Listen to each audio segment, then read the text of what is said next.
Good day, ladies and gentlemen. It is Friday, July 28th, 2023. I'm here with Colin Padget. He's the CEO of Founders Metals. This is the company that I follow in the newsletter and own. Uh, they just put out the first drill results from their maiden drill program at the Antino project in Suriname yesterday. Very nice results they were. I want to just sort of go over the generalities a little bit with Colin in terms of why here, what's the advantage to the project, what came with it when you bought it, what's the advantage of Suriname for that matter, which is a country I suspect a lot of people have never even heard of.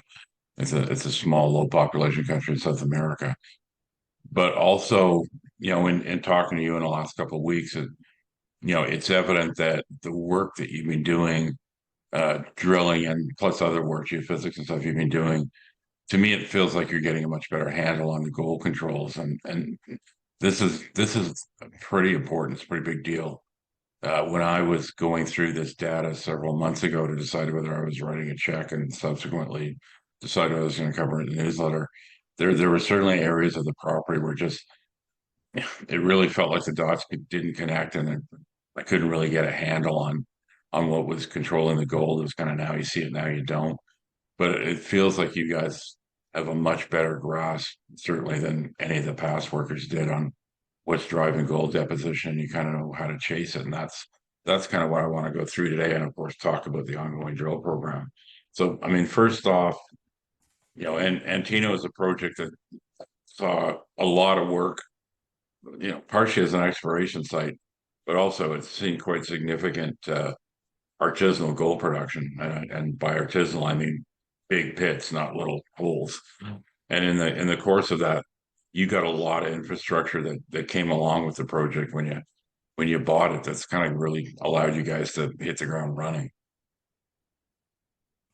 Yeah, that's right. I mean, because there's been the historic work there for a long time, there's a couple of camps in place already in the two main kind of historic mining areas.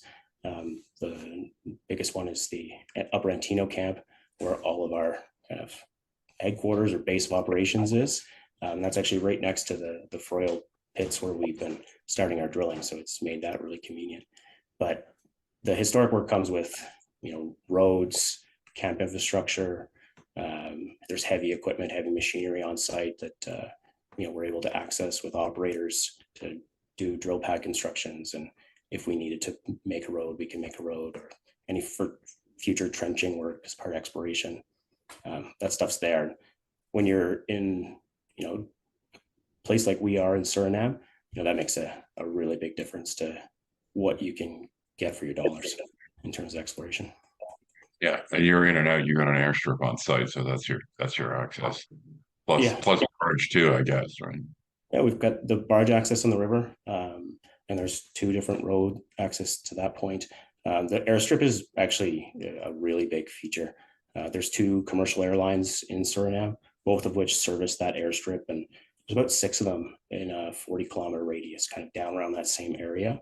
Town of Marabasula is only about 10 kilometers away, and it has its own strip as well. And so, because there's quite a bit of air traffic in and out, we do a really good job with both of those companies of supplies, front loading planes coming in, any excess space or cargo room that they've got. We're adding stuff in, and same thing on the way back. A lot of times these planes go back empty, and we get a reduced rate on cargo or freight that way. So works well. Can you speak just a little bit about Suriname as a jurisdiction? Yeah, Suriname. So we're in the northeastern corner of South America, right in between English Guyana, which has had a lot of news with recent oil and gas discoveries, and really fast-growing GDP right now, and then French Guyana to the east. The country is about 400 by 400 kilometers in size, very heavily treed. Jungle covers over 90% of the country. The vast majority of people live within 25, 30 kilometers of the coast.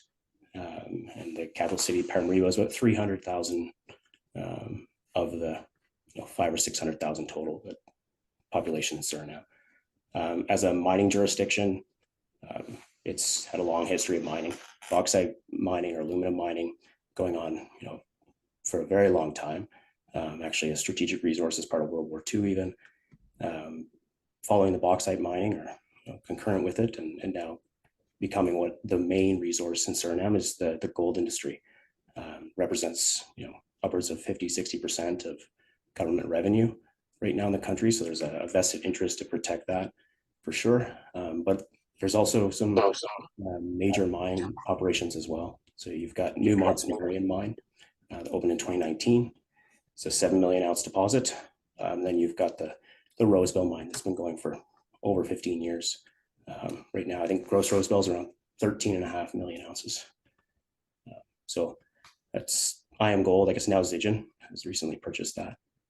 So some big operators in the country, long history of success working with the government there, and we see a lot of. This came in. You did a bunch of work earlier this year, late last year, to kind of orient yourself and start targeting. So you started drilling a few weeks ago. I think you're on what, hole 8 or 9 now, I guess.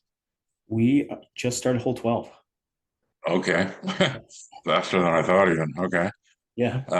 You put out 2 holes yesterday. The first 2, you got hole 1 and 3, which is the first 2 holes you get results back for. Right. Can you speak to those results a little bit for us and maybe walk us through a little bit? Sure. Yeah. Yeah. So we, like as you said, we started drilling very end of June 29th. So we got rolling with the first drill hole. Drilled, I guess, as of today, about 2,100 meters is what we've done. So we've had some really excellent production. And then we've been, once the guys kind of got rolling with all the cutting, processing, logging the core, we're now, sending intervals of core kind of as regularly as we can on those, mostly on backhaul flights to keep the cost down. And, if we get behind, then we'll send bigger shipments ourselves. But yeah, we had under 2-week turnaround time on these first results. And so we kind of expect to see continuous results coming back now that we've got the whole process, the whole machine working. And these results were great. We had hits in both saprolite, the higher altered material at the top of the hard rock. And that was 4 meters of essentially 10 grams, 4.5 meters of 10 grams, which is excellent. That was our first hit. And then we got back the headliner there at 12 meters and 19.2. It's pretty That was in exceptional. that was in hard rock too, which I found comforting because I'm always, as I mentioned in the update I sent out to subscribers, I'm always a little paranoid when it comes to saprolite. This stuff, there's lots of projects where you see a lot of smearing in the saprolite, but it's nice to get a really solid hit like that in the hard rock below the saprolite boundary. Yeah. And you see with those including intervals, there's some really, it's not smeared out. It's not one big high grade number. This is, high grade material over, that whole 12 meters. And we've talked about it before as well. There is can be a lot of smearing in the saprolite. It's also a geologic thing. There's a decrease in volume with the alteration towards saprolite from the hard rock. So, you get a natural enrichment that way.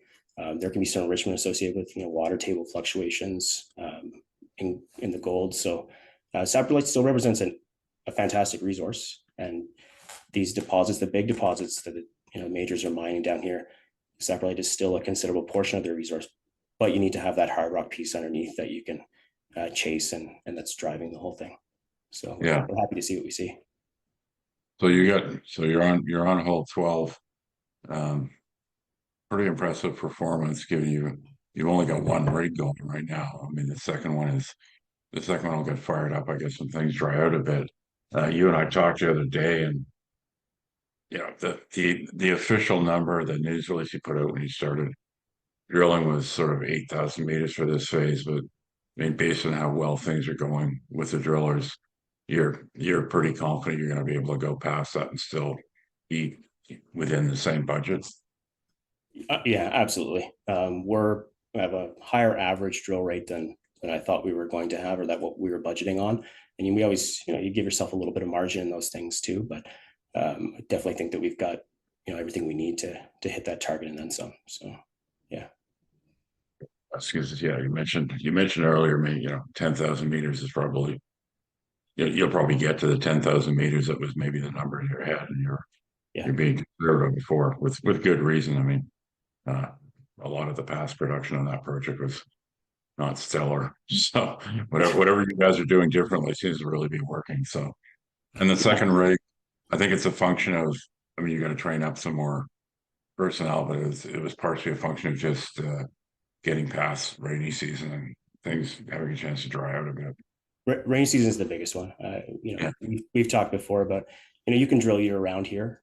We've obviously not had any problem drilling, but we've been strategic as well with the placement of our pads, trying to get as much as we can out of individual pads without moving. Yeah, that's important. You try doing big moves in the rainy season, and you can get into trouble. But yeah, we'll get the second rig rolling once things do dry up. Get another crew trained, and um, yeah, that'll be like what? targeting things a bit further afield, but lots of And that's about a month out or something. I mean, I'm not, I mean, rainy season isn't scheduled literally, but I mean, it's give, kind of, give or take. yeah, end of August-ish is when the rainy season starts to, well, things start to dry up basically. Okay. They're already seeing, less and less of the heavy rains right now. Right. So I'm actually, I head down to site next week. So I'm hoping it'll be a bit drier as well, but yeah. Okay, so one of the things that seems to be coming out of your drilling so far, and it's, I can't emphasize enough how important it is. This is pretty important. You guys seem to have a much better sense of what the goal controls are, and as importantly, they appear to be something that you can you can recognize in situ, which means you can chase it. You just seem to have a much better handle on how the gold got there, and where you need to be looking to find the higher grade stuff. Can you go into that a little bit for us? Sure, yeah. I mean, even before our drilling got going, we had a couple of advantages over the historic operators. Some of the big pits that you mentioned. So we've got pit walls, where there's these gold bearing shear zones, coming into one end of them and heading out the other, and we were able to sample both sides of that, as part of our drill program, and got some really good results. 20 plus, 50 plus gram samples. So we know we're in the right structure, and then we're also able to measure the orientations of those structures. That wasn't oriented core wasn't really available to the guys historically, so they couldn't get from that, and they didn't have the pit walls. So we can see and understand better that the structural relationship between mineralization and the overall kind of tectonic framework, I guess, that wouldn't have been easily done before. Beyond just being able to actually kind of see the structures in the walls, it's the lidar data. It's been immensely helpful in just understanding the regional picture and in targeting. And I think, well, we talked about most everything. You look at the historic drilling, you look at the collars in the press release there from the historic work, and they're all very much in this kind of northwest southeast orientation, pretty straight lines. It just kind of just kept going. And what we see, and we've recently employed a PhD geologist that was working on the Yao deposit across the river in French Guiana. And he's been doing a lot of structural analysis work. And, really we've recognized that there's a northeast structure that crosscuts that northwest. And even though the dominant trend of mineralization is along that northwest corridor, these high grade zones are where we see these major intersections in the northeast structures. And it's really important because we've got some regional geochemistry, and we do see some higher grade hits in the fairly broadly spaced or coarsely spaced auger sampling, but we see some higher hits in that where we would now expect them based on kind of intersections with creeks. You can see the structure there. If you want, Yeah, I why don't pull it you up. pull that map up, and some of you that are shareholders already, or that have already looked at the company, you'll recognize a version of this map. This is sort of the property wide map that shows the main trends, and where the pits are and where the geochem is. But The background of this, that kind of gray shading that you see that is the lidar, and the lidar is new. This is something that founders generated. And keep in mind, we're looking at this as very small scale map. In reality, this is like a gigabyte scale uh, lidar file, and you can expand it and expand it. We wouldn't be able to do it with this version, but the actual raw data you're getting Actual, down to. yeah, I mean, tens and not, hundreds of megabyte or gigabytes of yeah. data. It's 50 centimeter resolution, over a very large area. I mean, from And I this find corner it quite here. interesting because Colin and I were talking about this earlier because you don't think of, I mean, LiDAR is being immensely useful in a lot of places. It's a really good thing.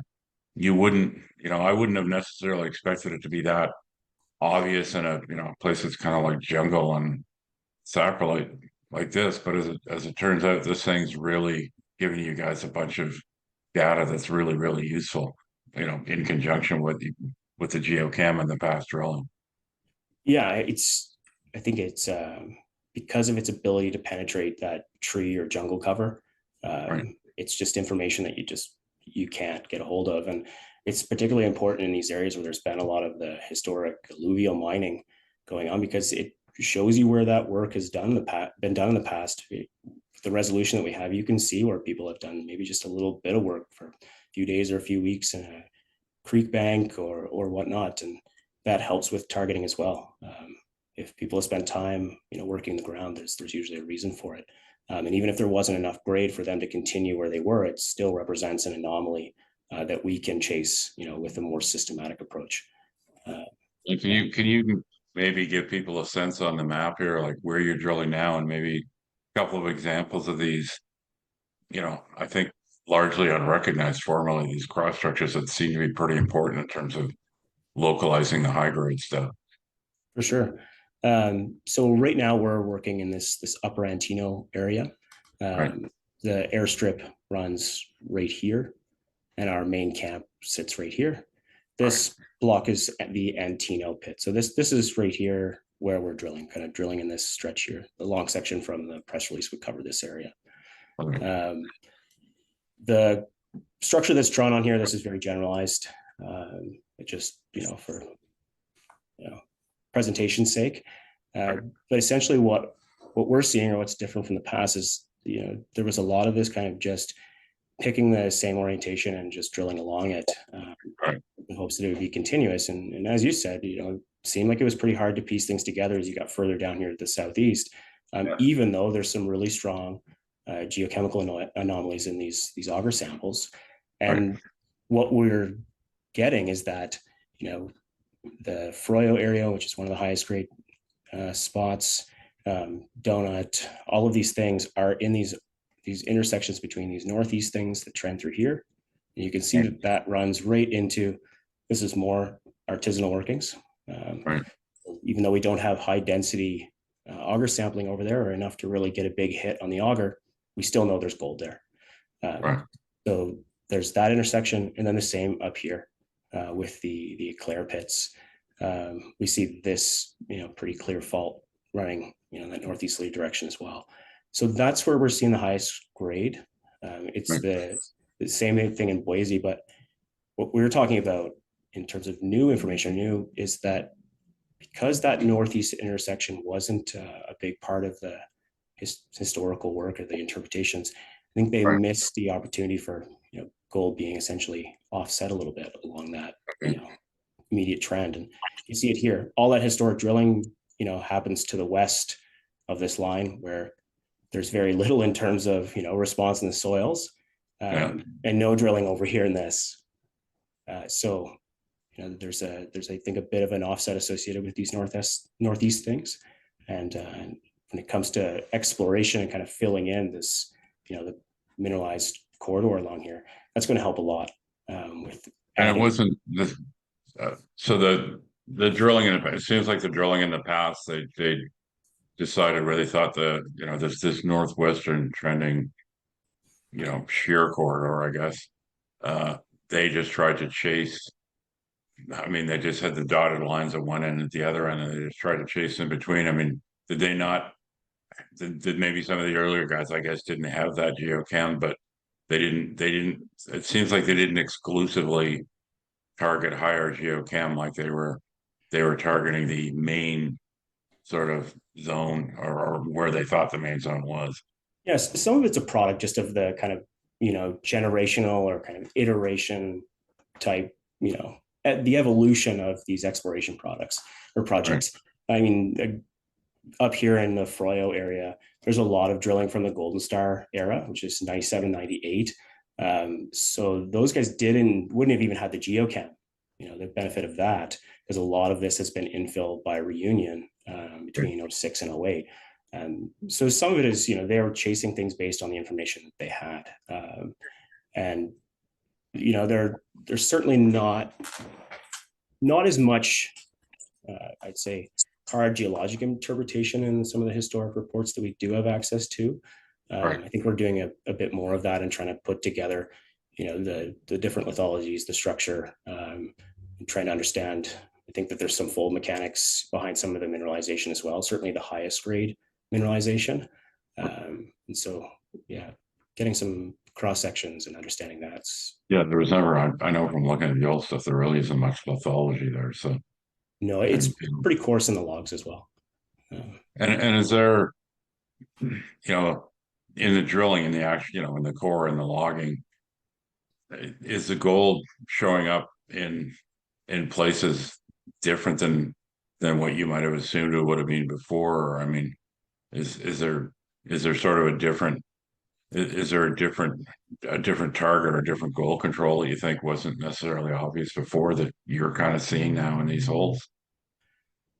Well, a lot of the historic work, speaks to this, there being a relationship between the highest grade mineralization and the contact between these kind of more tonalitic, granodioritic intrusive bodies and the volcanics, above them or surrounding them. We certainly see that relationship, but we're also seeing that you can have shears outside of that zone or that area, quite a ways outside, and that it's while we get gold in the kind of 100% quartz portion of these shears, we see that the highest grade stuff is on the margins, or within that kind of 2 meters outside, still in the shear, 2 meters outside of kind of the highest you know density quartz. We do see lots of sulfides associated with it, pyrite, quite a lot of pyrrhotite actually, with the mineralization. And Now, is that, no, no, knowing what you know now, if you will, in the fresh, there seems to be more sulfides.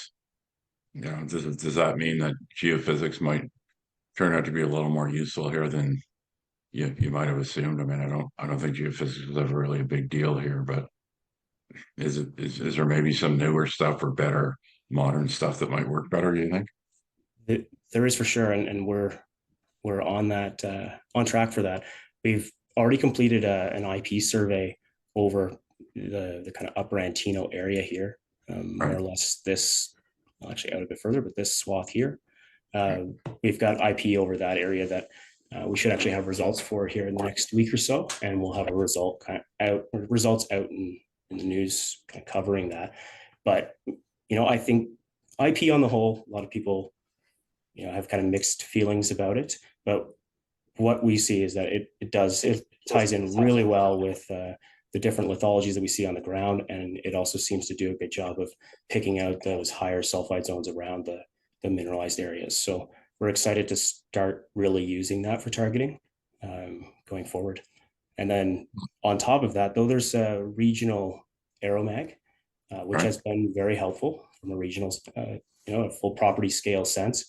Right. We're going to be doing some ground magnetics. Lines are just about finished being cut for that. Again, over that same kind of area. We're focusing on this right now. And that's at 25-meter or less spacing.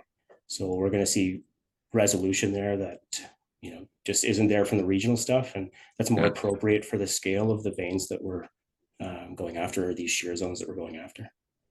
Well, and you got a lot of target to work with here. I mean, it's people, it's important for people to appreciate the scale. I think of this system, as those of you those of you playing along at home, I mean, if you look at the middle of this map, the horizontal lines, the horizontal sets of dots, those are, I believe, 400-meter space lines, sort of the original ones. The original So ones that were, gives you some sense. These are not, these targets are not tiny. They're fairly big. And you look at that one you just mentioned where, the one that's just outbound from the mineralized corridor that never got drilled in the past. I mean, that's a big target. That's not a small target. no, it's still a 500 meter plus anomaly in Right. the oils. So there's some significant scale really. And it's that case the whole way along, even coming down into Boise, which right now, because we've been focused on Upper Antino, we haven't spoken too much about. Right. But there's a similar tenor to the grades and the widths mineralization down here in the Boise area. And actually all of the kind of current surface operations, the mining that's going on, the majority of it is happening down in this area right now, which is great because it's exposing new pit walls. We're getting a lot of new information for the geologists on the ground. So I think there's, the other thing down in this area, especially, um, I, I, I talked about it a bit when I wrote the company up because I thought it was interesting and, maybe fallback's probably not the right word, but another way to come at this that probably wouldn't have been meaningful back in the day. Like when gold was $50 or $75, nobody would have cared really. But this is the area where you have those tonalites, those intrusive plugs that do appear to be mineralized. Because I think you guys have been able to sample them fairly well because the miners have exposed them in these pits now. yeah. That's right. There is one up the Upper Antino or that area, but Right. the biggest anomaly or the biggest kind of zone of it that we can work from is down here, and that's been exposed almost entirely because of the mining down here. It's because there's so much quartz in it. It's pretty resistive, pretty much fresh rock, and so they're not able to process that material, and so they're working material around it and exposing more and more that we'll be able to get a drill on. But what we see there is this whole stockwork system throughout, what is a tonalitic or tonalite body, and the geophysics, the regional stuff, shows some serious scale to it. Um, the fellow from that's working with us from Yao, his take on it is that it's the thing he's seen on the property so far that most approximates the intrusive mineralization that they have at Yao, which had some pretty impressive intervals. So we're excited to get a drill on that and see what's there. Even Obviously, you keep drilling, 12 meters at 20 grams all over the place. Who gives a crap? But well, I think there the, was the nice thing about these things is if you find something like that, you can build tonnage fast. I mean, that's the biggest thing. exactly. I think that like, the 12 meters of 20 is kind of the problem, I think, with some of the historic stuff where it, Yeah, sometimes seems like it's a bit all over the place, or at least that things that were great hits didn't get followed up on like you might think they should. And it's yeah, because, you have some 5 meters of 5 or something, and then you hit a 12 at 20 and if you've only got so much drill budget, that's where you go. But yeah, there's a lot of opportunity. I mean, those are the two main, historic mining areas. And just for reference too, like you can see that this texture that you're seeing in this valley yeah. here, that's all alluvial and placer mining from historic workings. So Right. just the sheer scale of that is impressive. It's a Um, lot of, so that's stuff that's just kind of washed into the valley, or is that where they've disturbed it? no, that stuff is washed into the valley. Right. And That's then a lot of tails. it's a lot of tails. Yeah, that's right. Hmm. Which is another thing that we are certainly interested in on the property. Um, there's there's certainly lots of tailings there to evaluate. The other thing I was going to talk about is this lower Antino target, and there's another one called T1A that's a bit further out here. But lower Right. Antino had 8 drill holes into it, so not very many. But even those, they are that case where you have the 3 or 4, 5 meters of 3, 4, 5 grams in the Right. holes that are there. Those are intrusive targets. That's into these tonalitic bodies as well. Okay. Some really nice looking alteration just hasn't been followed up on. But the scale of the geochemical anomaly or the gold anomaly here mean, it looks an awful lot like over here and the stuff down in Boise. So Right. pretty excited about, getting to some work on this too down the road. And when do you think you get to that? Is that next phase? Probably. I think next phase we're going to do a bit of work here over on the donut piece. That's one of these intrusive bodies with um, from the IP, but also from the couple of historic holes, we can see the contact between the intrusive and the volcanics, and they've got some Right. grade there, some excellent trenching numbers, and then they do have a couple of holes into the intrusive with some nice intervals. So we want to follow up on that as kind of the next piece. Once Right. the other drill comes online, we'll be sending it down to the Boise camp area is what we're planning, and then there's a bit more surface work that we want to get done out in Lower Antina before we send a drill in. Is there, I mean, I know you guys can build a road if you need to. Is there decent access over there like there is in the main areas? There's a road all the way out there. Yes. Okay. Yeah. Our guys have been on the quads and headed out and checked out. We have a few samples from out that way as well, from Okay. our early work in February. And let's say for the sake of argument, 10,000 meters, what is that in terms of drill holes? I mean, what are you expecting your average hole length to be? I think our average is probably still going to come in around 150, 140 will be Okay. average depth. I mean, we've drilled some deeper ones. I think our deepest right now is 313. Right. That's true kind of vertical depth from surface of about a couple hundred meters. Right. But holes typically are between 80 and 150 with some of these longer ones. So I think we'll get quite a few. We're in the 50 to 70 in terms of holes, probably closer to 70. Okay. So, in short, there's lots of news to come. You guys are drilling continuously. You got 3 week turnaround time. So, I mean, basically, you know, expect, a drill release every. I'm just gonna. I'm not quoting you. I'm just pulling a number out of the air myself. But every 3 weeks or so for several months, by the sounds of it. Yeah, I think on average that's pretty reasonable. I mean, there's because we don't are keeping costs low, so we're not hiring a cross shift on the drill right now. So every couple of months, we'll have a couple of weeks of downtime on the drilling, but that's what we need to get caught up on interpretation and do some groundwork, that sort of thing. It gives us a bit of a breather to do some of the technical work that goes along with this drilling. So yeah, that's a reasonable time frame. Yeah. I think that covers everything. I mean, this is maybe a bit too much detail for some of you, but this detail is important. I mean, uh, I'm a lot more comfortable with the story. I mean, I was comfortable before I wrote a not inconsiderable check, but um, I feel a lot more comfortable that they have a real handle on the controls now, and they know where to go to look for the higher grade stuff. That doesn't mean it's going to be there in every hole, but it's Mother Nature's never that nice. But they've got a pretty good handle on where to go, and I think Colin's done a good job of getting across the scale. The scale is important to understand here. I mean, it it's easy to understate that when you're looking at maps like this, which actually covers a fairly big area.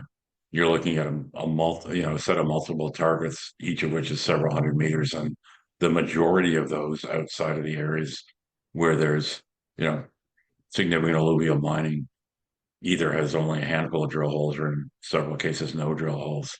But Yeah. on top of that, they've got several areas where they can see it in these newer pits, and they kind of know where to go and they kind of know what to target. So, my expectation is we're going to see, you know, 10, 15 drill releases, and a lot of them are going to have good numbers. And more to the point, I think they're going to start showing the true scale potential of this thing, which I don't think the market really appreciates yet. So, thanks for walking us through this, Colin. I'm sure you and I will be doing a few of these over the next few months. If you've got good enough resolution stuff and it shows enough new stuff, I'd actually be kind of curious to do one once you got this geophysics back, because that hasn't really been a thing for this project in the past. I'm kind of curious to see what that looks like once you get it back.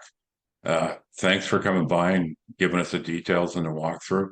Colin Padget, CEO of Founders Metals, FDR, on the venture, and they are working on getting a Q something symbol in the US. That's in the works. There isn't a US symbol yet, but there will be soonish, I guess. Yeah. Great set of results yesterday, Colin. Congrats to the team. I think we're going to see a bunch more good news going forward. Absolutely.